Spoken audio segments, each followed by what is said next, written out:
Hi മക്കളെ, നമ്മൾ ചിഹ്നങ്ങളാ പഠിച്ചുകൊണ്ടിരിക്കുന്നതല്ലേ. ആയുടെ ചിഹ്നം പഠിച്ചു, ഈയുടെ ചിഹ്നം പഠിച്ചു, ഈയുടെ ചിഹ്നം പഠിച്ചു. എല്ലാവരും പഠിച്ചോ? ഇത് നമ്മൾ പഠിക്കാൻ പോകുന്നത് എന്താണ്? ഈ കഴിഞ്ഞാൽ ഊ, ഊ, ഇറ് അല്ലേ? അപ്പൊ ആ മൂന്ന് ചിഹ്നങ്ങളും നമുക്ക് നോക്കാം. വേഗം തന്നെ വീഡിയോയിലേക്ക് പോകാം. അതേപോലെ സ്ലേറ്റ് പെൻസിലൊക്കെ എടുത്ത് റെഡി ആയിട്ടിരുന്നു കേട്ടോ. അപ്പോ അടുത്ത എന്താണ്? നമ്മള് ഈ കഴിഞ്ഞു. ഈ ഊ അല്ലേ? ഊ ഒക്കെ എല്ലാരും എഴുതാൻ വൃത്തിയായിട്ട് എഴുതാൻ പഠിച്ചില്ലേ? ഊവിന് എന്ത് ചിഹ്ന ചേർക്കുന്നതെന്ന് അറിയാവോ? ഇതാ ഇങ്ങനൊരു കുനിപ്പ്. ആദ്യമേ നമ്മള് ഇങ്ങനെ വന്നിട്ട് ഇങ്ങനൊരു വട്ടം വരയ്ക്കുക. ഇതാണ് ഊവിന്റെ ചിഹ്നം. ഊവിന്റെ ചിഹ്നം എന്താണ്? ഈ ഇതുപോലൊരു കുനിപ്പ് വരച്ചിട്ട് ഒന്നും കൂടെ അതിന്റെ മുകളിലേക്ക് ചുറ്റിക്കെട്ടി വരയ്ക്കുക. കണ്ടോ? ഇങ്ങനെ ഊ. ഇതാണ് ഊവിന്റെ ചിഹ്നം.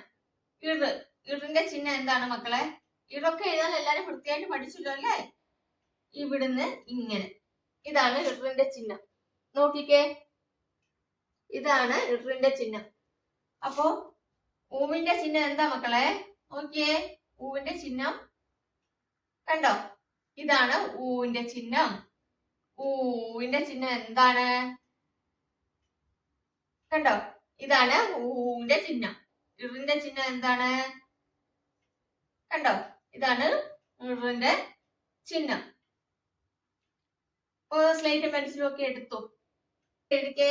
ഊവിന്റെ ചിഹ്നം എന്താണ്? ഇത്. ഊവിന്റെ ചിഹ്നം എന്താണ്? ഇത്. ഇറിന്റെ ചിഹ്നം എന്താണ്? ഇതല്ലേ? അപ്പൊ മക്കള് പഠിക്കുമ്പോഴത്തേക്കിനും ഊന്ന് എഴുതിയിട്ട് അതിന്റെ ചിഹ്നം പഠിക്കുക. ഊന്ന് എഴുതി അതിന്റെ ചിഹ്നം നോക്കിക്കോ. ഞാൻ പതിയെ എഴുതി കാണിക്കാം. കണ്ടോ? കണ്ടോ? ഇതാണ് ഊവിന്റെ ചിഹ്നം. അതായത് നമുക്ക് ഇങ്ങനെ ഒരു വര വരച്ചിട്ട് ഒരു വട്ടം.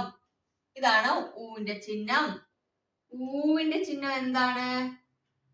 അത് ഇതേപോലെ ചിഹ്നം ഇട്ടിട്ട് ഒരു വട്ടം കൂടെ അകത്തി വരയ്ക്കണം. കണ്ടോ?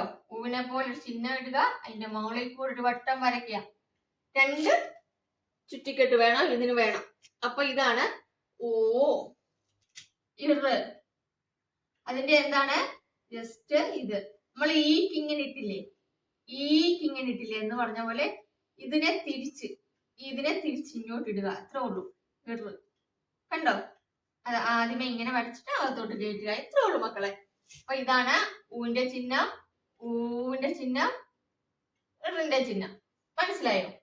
ഊവിന്റെ ചിഹ്നം എന്താണ്? നിങ്ങളൊന്ന് എഴുതിക്കേ, വേഗം എഴുതണേ. ഊവിന്റെ ചിഹ്നം എഴുതിയോ? ഇങ്ങനെ എഴുതിയോ? ഓക്കെ. നീ ഊവിന്റെ ചിഹ്നം എഴുതാം. എങ്ങനെയാണ്? ഇത്ര ഊവിന്റെ ചിഹ്നം നമ്മൾ എഴുതി അതിനെ ചുറ്റിക്കെട്ടി ഒരു റൗണ്ടും കൂടെ വരയ്ക്കുക. ഒരു ചുറ്റിക്കെട്ടും കൂടെ ഇടുക.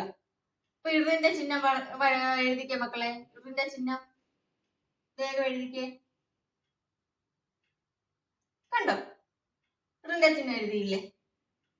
അപ്പൊ ഇത്രവേ ഉള്ളൂ. അപ്പം ഏതൊക്കെയാണ് നമ്മൾ ചിഹ്നം? ഊവിനിത്, ഊവിനിത്, ഇറിന് ഇത്, ഇത്.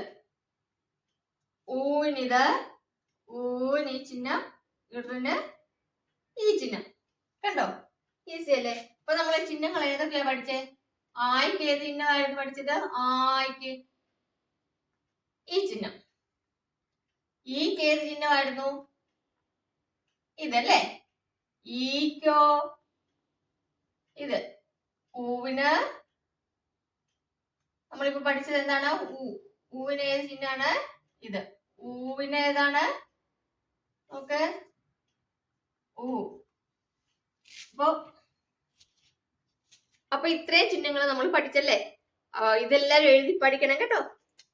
അങ്ങനെയാണെങ്കിലാണ് നമുക്ക് വേർഡ്സ് ഒക്കെ പെട്ടെന്ന് നമുക്ക് എഴുതി പഠിക്കാൻ വേണ്ടിയിട്ട് പറ്റത്തുള്ളൂ. മലയാളം ഫാസ്റ്റ് ആയിട്ട് നിങ്ങൾക്ക് എഴുതണ്ടേ? അപ്പോ അടുത്ത വീഡിയോയിൽ കാണാം. ഇരുന്ന് പഠിക്കുക. പഠിച്ചെങ്കിൽ കമന്റ് ചെയ്യുക. കൂടുതൽ നിങ്ങൾക്ക് വേഗം പഠിക്കണമെന്നുണ്ടെങ്കിൽ അത് കമന്റ് ചെയ്യുക കേട്ടോ. ഇനി നിങ്ങൾ പഠിച്ചത് ഞാൻ കാണണം എന്നുണ്ടെങ്കിൽ അതും കമന്റ് ചെയ്താൽ മതി. അപ്പൊ അടുത്ത വീഡിയോയിൽ കാണാം. ബൈ.